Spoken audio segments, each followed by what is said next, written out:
Welcome to Tokyo Alpha, the show where two guys not in Tokyo talk about Japanese NFTs. My name is Tony Vega, and I host technically speaking, I host the top-ranked Japanese language NFT podcast in Japan. That is because all the big influencers are over on like Boise and stuff. But I don't care. I still got the top ranked Japanese NFT podcast. So yeah, I do that, and I tweet about Japanese NFT stuff, and I'm really involved with the Japanese NFT community, and I interview Japanese NFT creators. That's my job. That's what I do. I've been doing that since November when I started the show, and I've been involved with NFTs since like March of 2021. So it's been a long time. Now I'm launching this Tokyo Alpha show where we talk about Japanese NFTs, the Japanese NFT market, Japan inspired stuff, and sometimes just other random NFT crypto stuff. But I am also joined by my co-host, Crypto. Hey.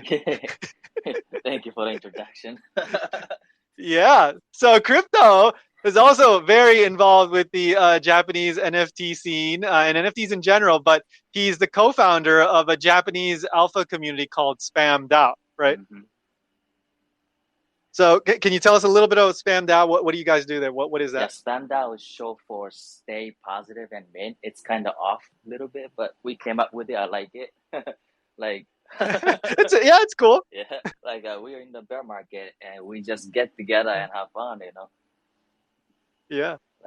Yeah. And you guys got like a lot of interesting people in that community. You got like some founders and influencers from the Japanese NFT market too, right? Yeah, we got connections everywhere. So no need to grind. Just let me know which whitelist you want to get. Just let me get it for you.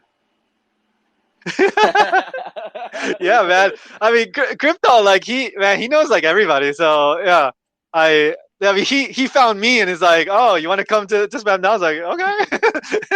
Yeah, actually. So, yeah. Actually, the Tetsan was the one who connected us, and Tetsan is in the audience.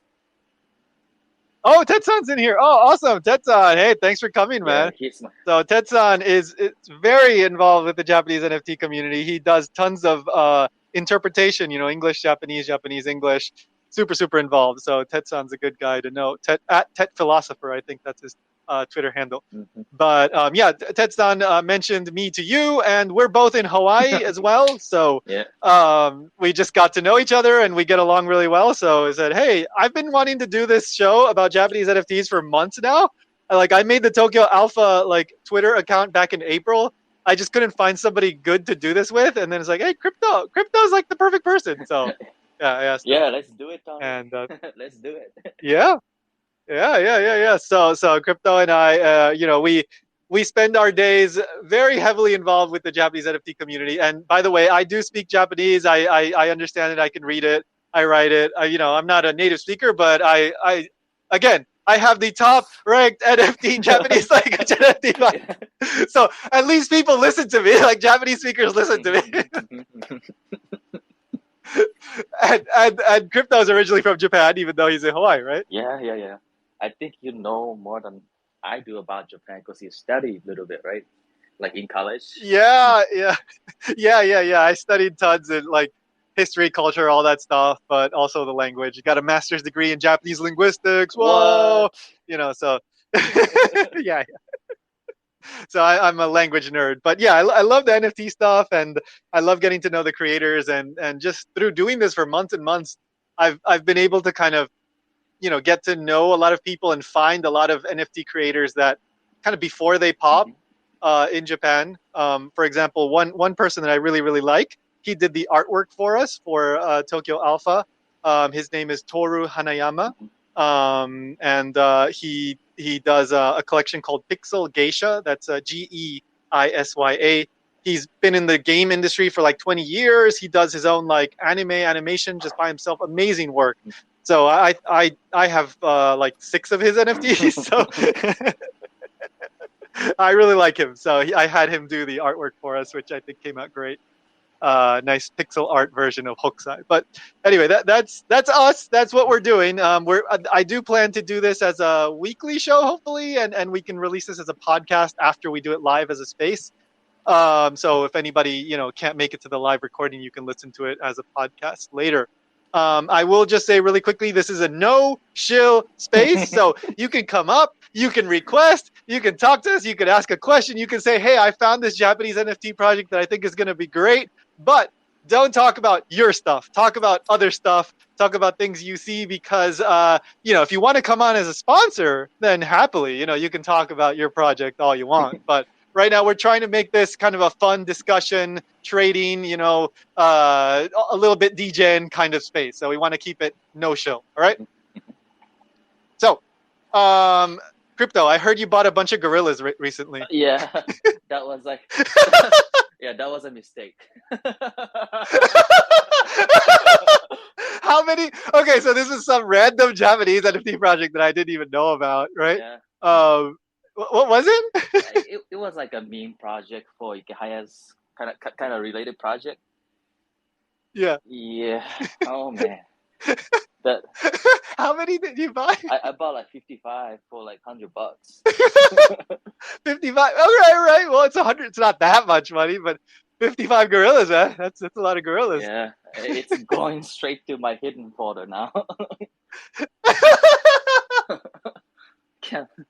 Oh my god! Like the collection, it was some like little cartoon gorillas. Like I don't know, the art was kind of unique. I have no idea like what the. Yeah, it was just some random kind of like meme-ish project, yeah, right? It's really like a meme project. Yeah. Okay.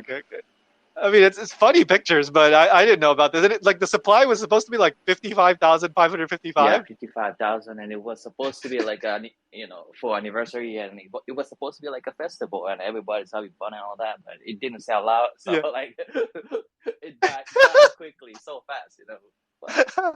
Oh man, I mean, just for some context, like the Japanese NFT market is still small, so like. A collection of 55,555, that's huge. Like, it's huge for the global market, but for the Japanese market, that's like, it's probably like, I don't know, like a 200,000 piece collection for like the global market. Yeah. It's huge. But anyway, that's what we do. So like the other day we bought into some random, like AI generated anime blockchain decentralized manga project called like Shimashi. Oh man. Oh yeah, we bought the top. Yeah, we bought the top on that one. I bought 2, you bought 1, so at least you lost less money than I did. Man. I bought like 0.043 or 0.045 or something like that. Yeah. And now the floor is like under 0.01. So I basically lost like almost 0.1, I think, but oh well.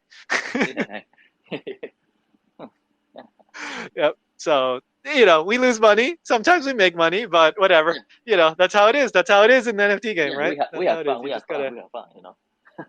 Yeah, we did have fun. We did have fun trying to figure out like who the hell is doing this project. Like it was just anon, no good info, just very vague. I mean, the art was kind of cool, kind of unique, but yeah, no real info, and so it was like, well, it's trending, I guess. All right, I'll buy 2. Yeah, we just jumped in, just like that. Yeah, jumped in, lost, but whatever. That's how these things work, man. That's how these things work. You got to lose money before you make money, and sometimes you lose more money than you make money. Most likely, yeah. Most likely, yeah. But risk management. You just can't, you can't bet the farm on, Shimashi or one of these random projects. on gorillas. It's like, I put 10 ETH into gorillas.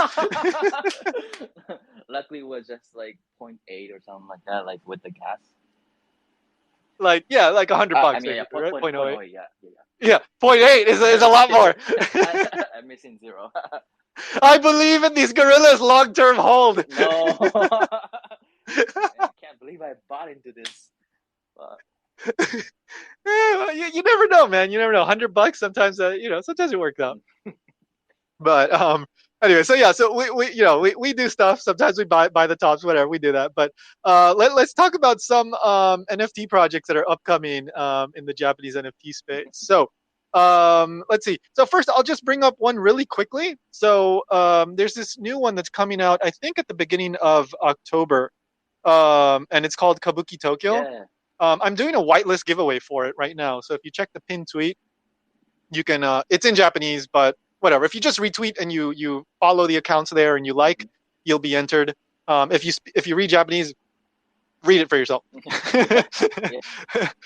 Yeah. But the project is pretty interesting, right? Like it's a Cardano project. It is, huh? Yunya-san is like pushing Cardano really hard at the moment.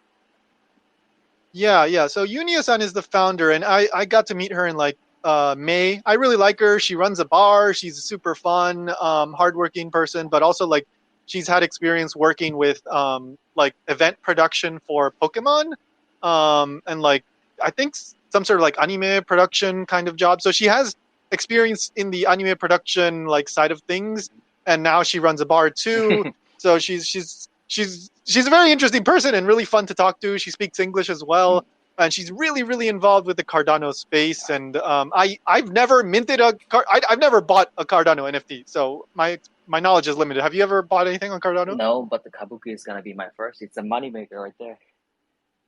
Yeah. So the artist is also really well known. Shima Enaga, she's super popular in the Japanese NFT space. I think 14,000 followers or something like that. She's been involved for probably like around the year now in NFTs. She's former Konami, so she used to do like art for Konami. And they also have one of the biggest like NFT influencers in Japan on the team, like Hayachi. So he's not just like an influencer. He also works on Sodan NFT. Like that's his big project, which has launched like some influential projects, especially Love Addicted Girls. So he's a builder in the space. So she's got a solid team behind her. And here's like the degen info, like the thing that the traders really love is it's a 440 piece collection. So that sounds, I mean, for ETH, that's like super tiny. I'm not sure how it is for Cardano, but that's still very small. Like it doesn't take much to sell that out. So, I think that's pretty interesting, pretty promising, got cool art. I mean, long term, they're hoping to build that out as an IP, but they also have like one interesting utility in that, like, I think it's like once a month you get like a free drink at a bar, and like you get to like that whole day is reserved only for holders or something like that. So that's pretty unique in Tokyo. Yeah, that's a nice utility right there. Yeah, and it's pretty cheap too. So I think it's like it would be like 5,000 yen or $50 or something like that. I think I can't remember exactly, but if you're getting a free drink every month, I mean that's a good reason to hold, right? Yeah. So I've been looking at that one. That one seems pretty promising. I just don't know enough about the Cardano NFT community to say like, how it compares exactly to ETH. But this is like the first kind of generative project, Japanese NFT generative project on Cardano. So I'm very interested in it, and so I would definitely say if you can get whitelist, I would say keep an eye on it, and maybe that could be a good trade. Or if you're just curious, I mean, there's a like it might be a cool community to get involved with. Yeah.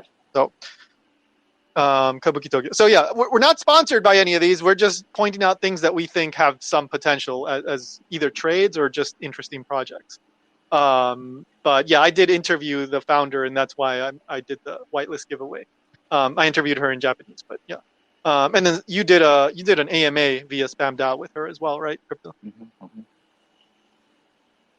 Yeah, so that's Cardano one, but let's move on over to the ETH side of things. Another NFT project that's coming up soon that I think might be one to watch is Yugi-en. Yeah. So that one you can find it on Twitter. It's at YU_GI_YN. Yugi-en has been getting a lot of attention in the Japanese market, right? They're number one at the moment. Yeah. Like the Japanese NFT community is really paying attention to that one. It's pretty hot. Like I did a whitelist giveaway for them because I interviewed the founder as well, and that one got a lot of retweets, a lot of engagement, a lot of comments, a lot of replies. People are really liking it. Yeah. Yeah. But like I think one of the things that have distinguished Yu-Gi-Oh! 2 is like they've really been pushing the foreign side of the marketing as well. Like they've gotten covered by I think at least a couple like of the English language YouTubers, right? Not sure about the YouTubers, but they do MA with the big like foreign communities. Yeah, but like Crypto Gorilla covered Yu-Gi-Oh! Oh yeah. I remember now. Yeah. You sent me that link. Yeah, I mean, I get a lot of information, and I get lost in the information sometimes. No, I know.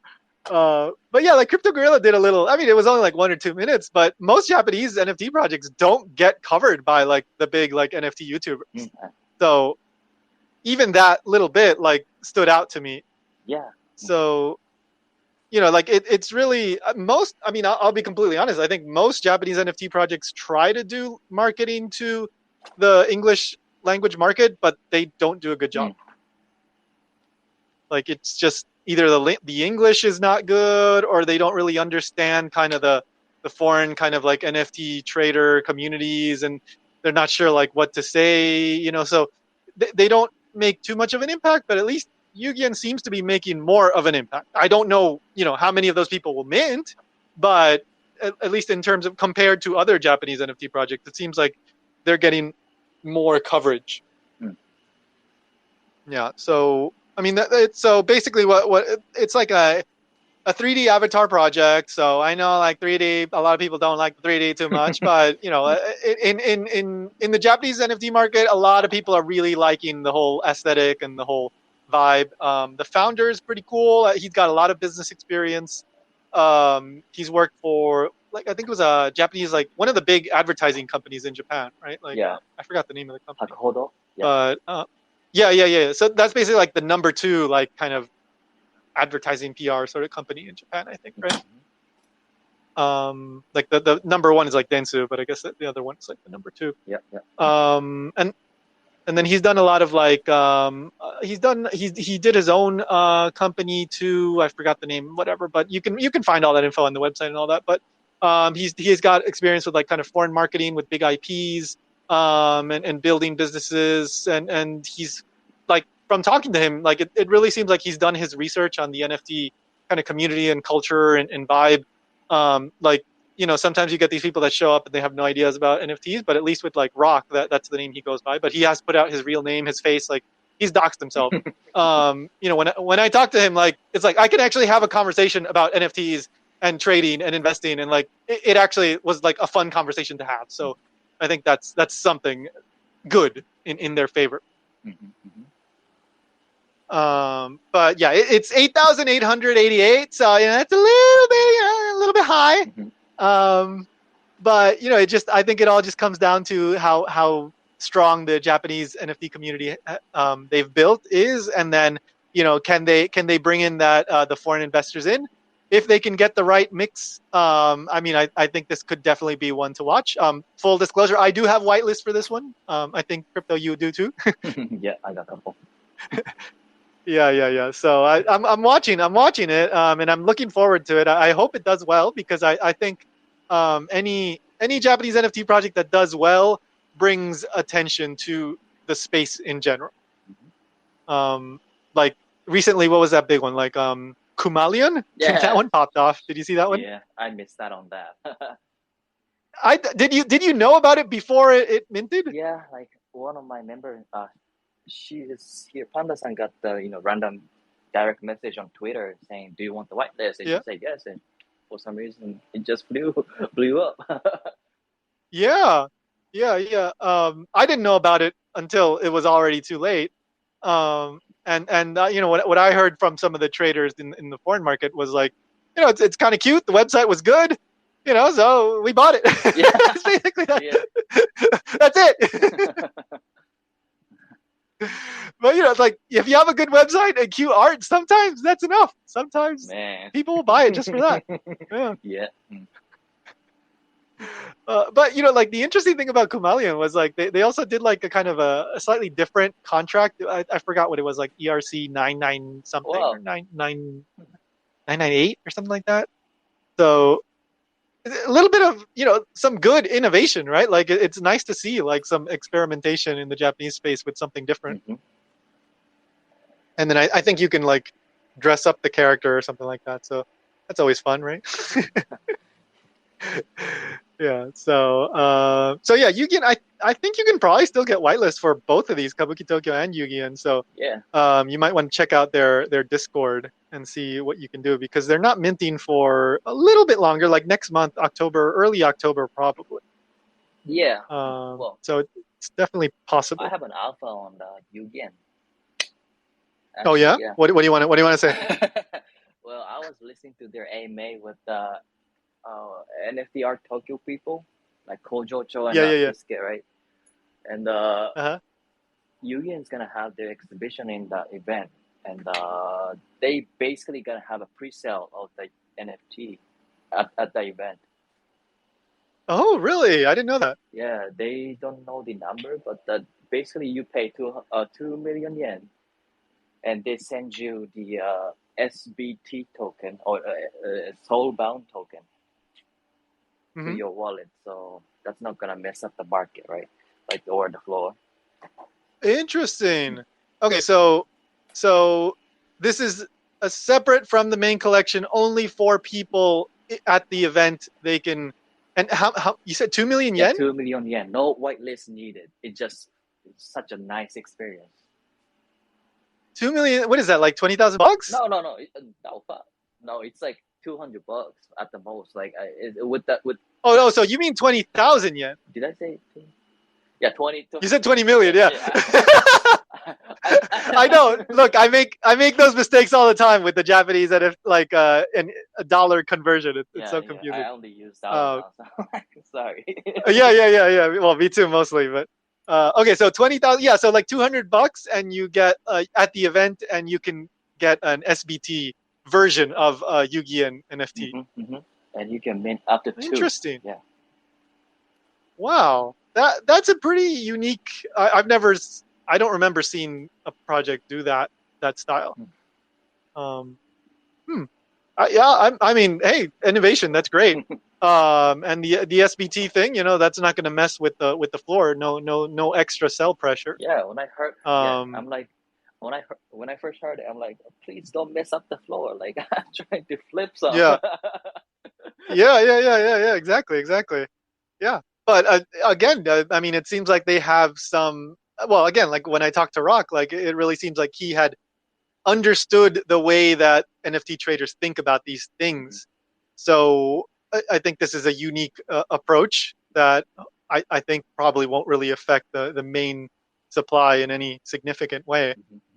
So that's during what is it, NFT Art Tokyo? Yeah, it's happening tomorrow in Japan.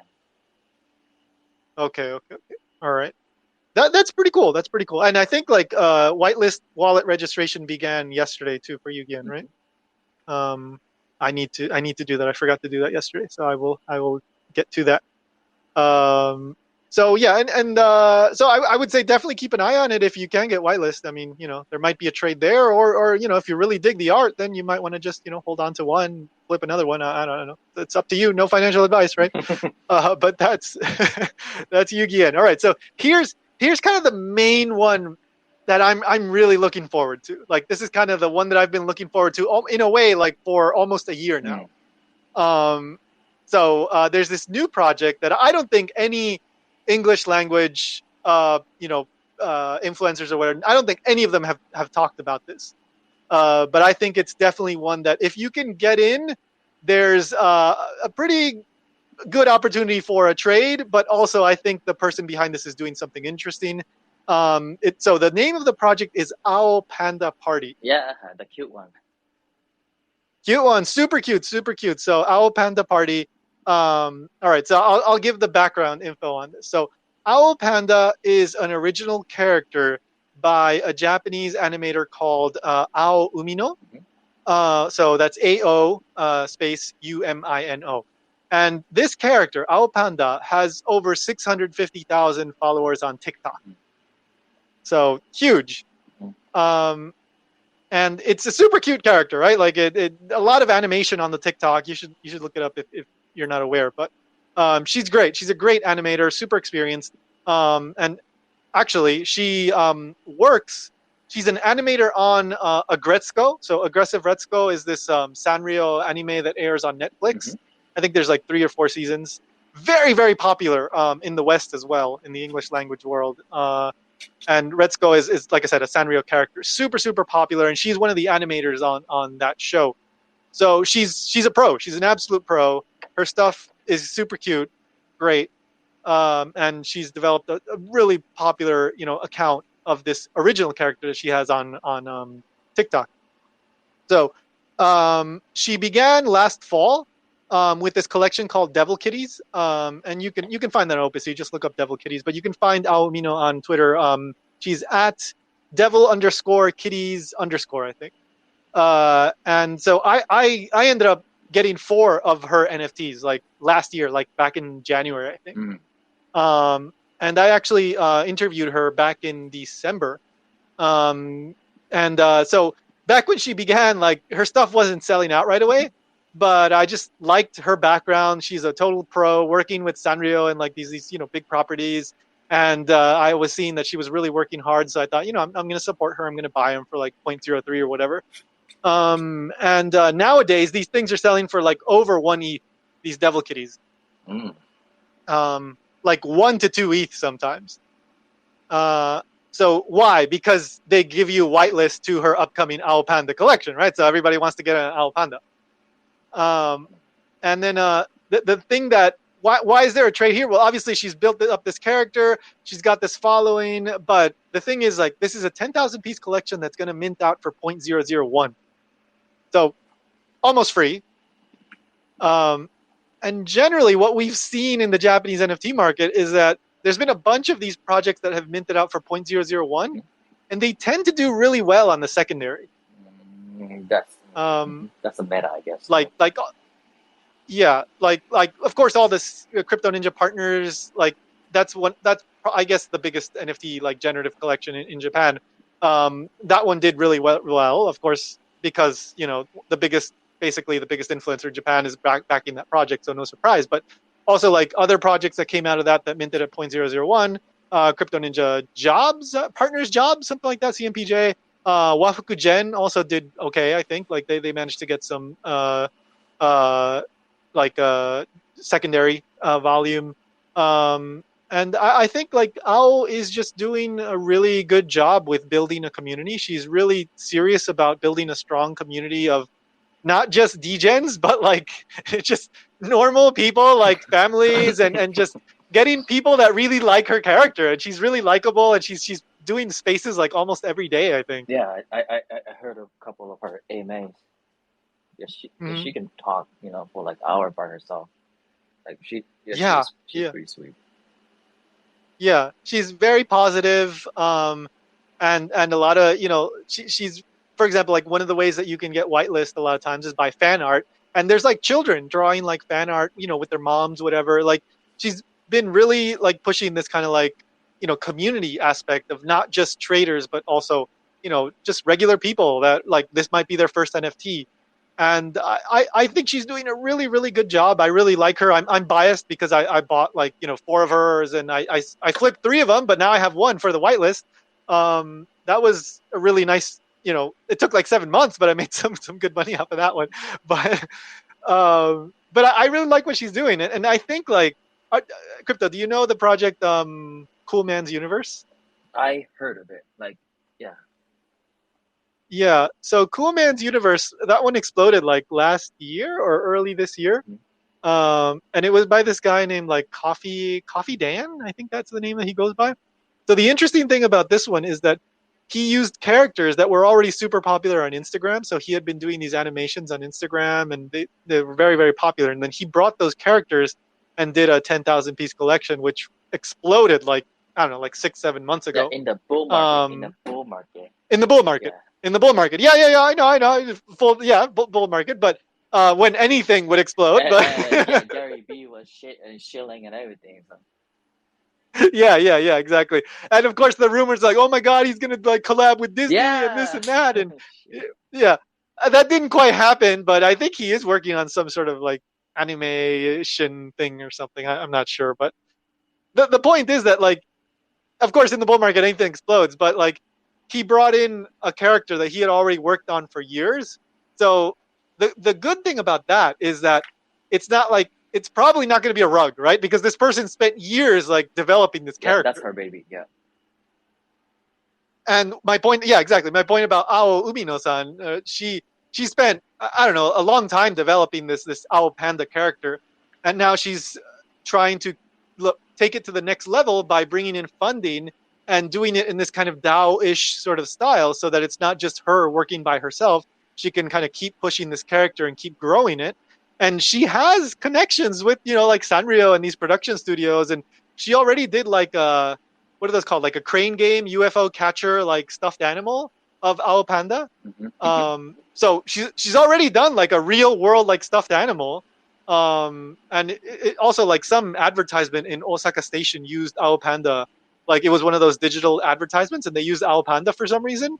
So she's already started doing like collabs even before she announced the generative like coming, like soon or something like that, right? So, I mean, I don't know what's gonna happen, but I just know that it's a cheap mint price. I like what she's doing. I have whitelist, so I want it to do good.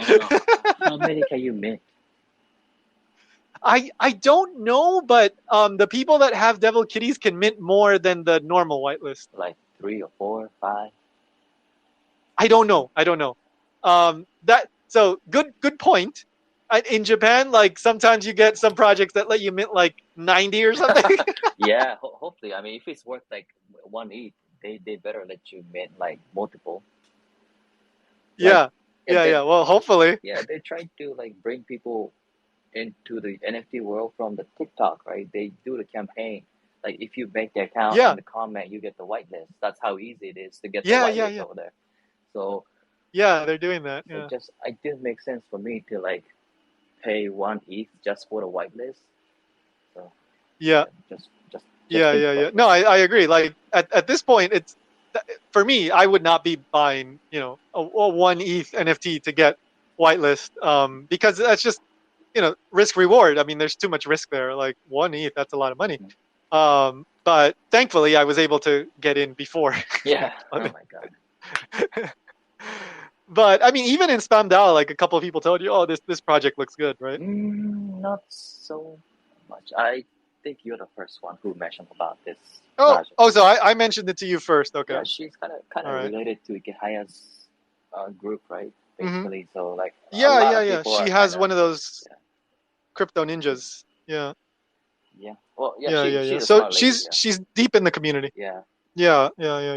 So I mean, she's got a network of supporters, and so and again, I just like her, so I hope it does well. But like, look, if you're listening to this and you think like, oh my god, I gotta get whitelist for this, it's just be nice, man. She's developing a really nice community. Just don't be like an a-hole and go in the Discord and just like whatever. Just participate. I don't know, draw some fan art or whatever. Just be nice, and I think there's still a good chance. I mean, I checked out the Discord. There's a bunch of parents and nice people over there. But I feel like I don't belong there because there are people like I know what you mean. I gotta babysit my baby and make food and this and that. I'm like, what?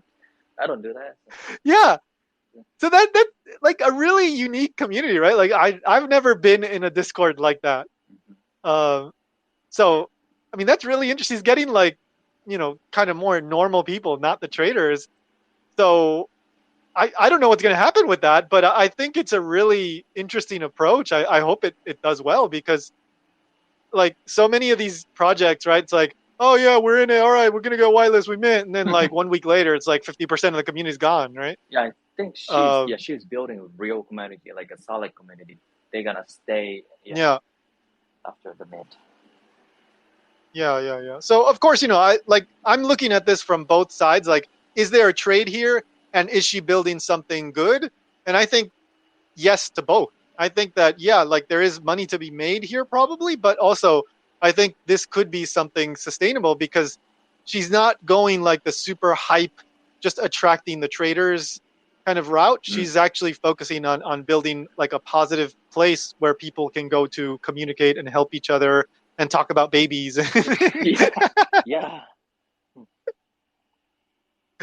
Yeah, so I mean that's good utility if she can actually raise that. And again, she's a pro, so like she's got the connections where like so many of these projects they promise like, yeah, we're gonna build an anime and we're gonna make real goods and we're gonna switch over to Web 2 and this and that. It's like, no, well, Ao already has the connections and she's already been doing this, so I think that's a good bet to place. If I'm gonna bet on anyone, it's like somebody that already has the experience doing that. Yeah, she has everything she needs to succeed for sure. Yeah. So anyway, I'm looking forward to that one. That one, I think it's minting October 30th. Mm-hmm.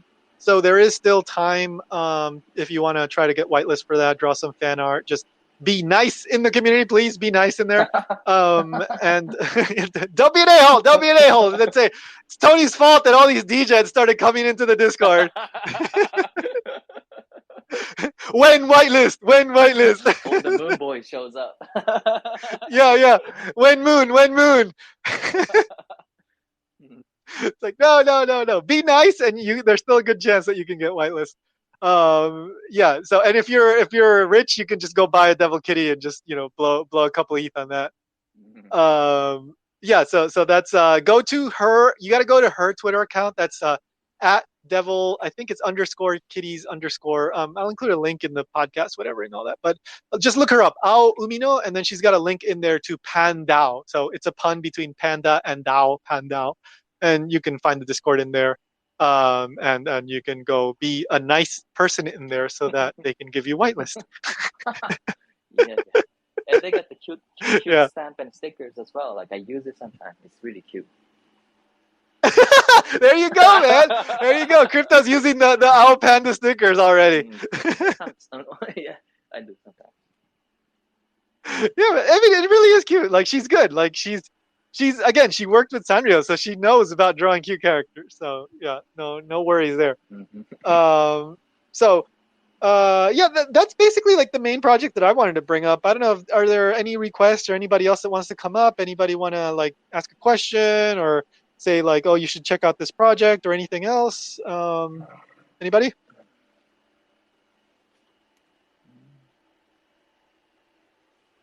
If not, then I will say, Crypto, anything else you want to add? Anything else you want to bring up? About the Japanese project? We are doing can I show my project? Yeah, well, so you're the exception because you're the co-host.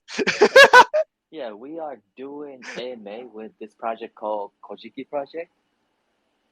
Oh, yeah. I recently connected with the founders. His name is Murakami-san, I think. Yeah, Murakami. I forgot his first name, but yeah, it's Murakami. Yeah, they're launching soon, and they're gonna have AMA with the Geisya on Friday, I think, and then we're gonna have AMA right after. Oh, okay. So yeah, we're gonna have kind of interesting audience for that AMA. Yeah. Yeah. So for me, that project looked pretty interesting. So it's Kojiki is, I think it's the oldest written like kind of book or whatever, like written record in Japan. Basically, that's where all the Japanese like mythology and kind of religious stuff comes from. Yeah, so all the gods and all that stuff, that's where the Kojiki, that's where all that stuff is written. Yeah, the Kojiki and the Nihon Shogi, but I'm not going to get into like all Japanese history. But I was hoping you would do. No, that's a separate Go to @JapanKyo News if you want to learn all about Japan. I do a separate Japanese English language podcast about Japan. But so yeah, it's a really interesting angle, and it seems like they're connected with like the Japanese like Shinto like shrines and like association or whatever, right? Because they've got like strong connections in that whole network. Yeah, they're trying to promote all the shrines and all that, and trying to help out the community. Yeah, like I was listening to one of their like audio like shows on Voicey, and they had done an audio drama like CD like a few years ago, and one of the voice actors in that was the voice actor for Zoro from One Piece. That's what's up. Yeah. That's crazy. Like they got like one of the biggest, most recognizable like voice actors in Japan to work on a project for them. So I was really impressed by that. Like, they must have some good connections and good funding, because I mean, it can't be cheap to get that guy to do work for you. Yeah, and recently they just lowered the mid price to like 0.001 or something like that. So it's Oh man! yeah, I think this will blow up and do well. Do you know when the mint is? Shoot, I got to check that out. Hold on. All right. Well, I would be interested in interviewing them, but we can talk more about that later. Oh yeah. So, but yeah, that one's called Kojiki. If you look it up probably on Kojiki NFT Twitter on Google, I'm sure it'll show up, right? Yeah, Is it just? Yeah, I guess they have a. Yeah, I'm sure I'm following them, but yeah, look it up. Kojiki, Kojiki. So yeah, I'm interested in all that Japanese history and all that stuff. So I think this is an interesting angle, and they obviously have some good connections. So cheap mint price, that also helps, right? Yeah, and the founder is in the Discord, so I'll set you up, and you can probably do the interview and all that. I think they would Happy appreciate to do it. Yeah. I mean, I can geek out about all that Japanese history with him, and it's like, I thought this was an NFT podcast. No, sorry, today is a Japanese history podcast. That would be interesting. Yeah, it's like no viewers because we got no NFT info in there. It's like, normally I like the show, but today they just talked about Japanese gods. So yeah. So okay, so Kojiki, that's another interesting one. But yeah, we're coming up on like 50 minutes, so I'll just remind everybody. So we're hoping to do this as a weekly show. A lot of the projects that we're going to be highlighting, we're probably going to be breaking them before any English language like NFT people are going to break them. And sometimes, I know for sure we are going to catch projects like Kumalian or whatever, any of those that, pop off. So, if you're listening to us, you're going to be aware of these things before it's too late. And you can catch us on podcasts too. I haven't set up the feed yet, but I will be doing that later today. So hopefully you'll be able to subscribe to that within the next couple of days. Apple Podcasts, all those places where you subscribe to the podcast. But of course, we do this show live. We're doing it on Spaces. And if you want to come up and ask a question or whatever, you can come up and request. If you want us to, talk about a certain project, you can always tag us or whatever, and we can do some research into it. Because again, we both speak Japanese, so sometimes some of those Japanese NFT projects, there's only Japanese. It's like, what the hell are they saying? I have no idea, but I like the pictures. It's like, the pictures look nice, It's like, we can actually read those weird, kanji and all that stuff. So we're doing that. But again, PanDAO is what crypto is working on. I know you guys are launching kind of soon, right? Your own alpha pass. Yeah, in a month or so, like probably in October. Yeah, I'm excited about it. I'm looking forward to it. Yeah, I mean, it's gonna be very limited. Yeah. And like whoever gets it, they get everything. Like they get like free whitelist and everything. Yeah. I'm looking forward to it. I mean, there's not like in the English language community, there's a whole lot of alpha communities, but in the Japanese market, it's still early. There's really not that many, and sometimes they're not really alpha communities. They're more like creator support communities, and so a little bit different. So yeah, I'm looking forward to a nice. Well, you guys are basically, you're already running it, and you're doing giveaways all the time anyway, so it's already there. You just need to launch the NFT. Yeah, and then if anybody else, if anybody listening speaks Japanese, I do a podcast, NFT Nippon, blah blah blah. It's on YouTube. Top ranked at Japanese NFT. No, wait, Japanese language NFT podcast in Japan. So if you're interested, you can go check that out. If you don't speak Japanese, sorry, it's just like, yeah, not useful to you, but but you can listen to this one. So yeah, follow us at Tokyo Alpha HQ. We'll try to do this every week, possibly Tuesdays, but whatever. If we ever change the schedule, we'll let you know. So anyway, we'll leave it at that, and we'll be back next week. Crypto, thanks so much for joining me for the first episode. It was awesome, and I'm sure we're gonna be making some people money, right? Not financial advice, but hopefully we can make some people some good trades. Hope so. Yeah, thanks. Hope so. Yeah, no promises, but we do our best to find the stuff. So Anyway, yeah. So we'll be back next week, guys. All right. All right. Thanks for listening. Thank you, guys. All right. See ya. Okay. See ya.